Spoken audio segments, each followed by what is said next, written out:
سلام. سلام عزیزم. خانم قربانی جان، کوثر ساعت 11 قرار بوده اینجا باشه، 12 همش دیر میاد.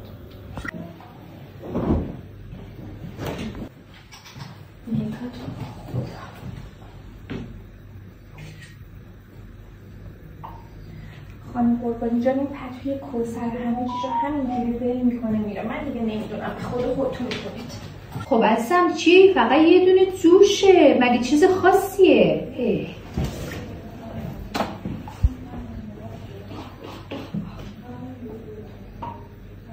خانم قربانی جان، همه مراجعه کننده ها ناراضی اصلا نمیدونیم چجوری صحبت کرد با مراجعه کننده. آفرین، خوبم میزنی یا بلدی فکر کنم. نه بزن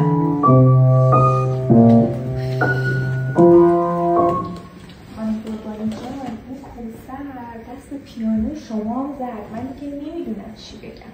بلدم نیست بگم وسط روز میزنه برامون حالمون عوض میشه. ازم خسته نباشی. خدا خسته نباشی.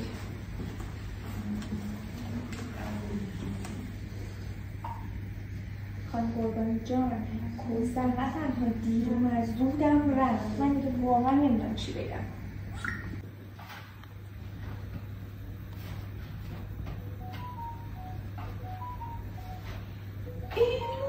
خانم قربانی به من پیام داده، میگه از فردا نیا. چرا؟ تو که همه کاراتو درست انجام میدادی.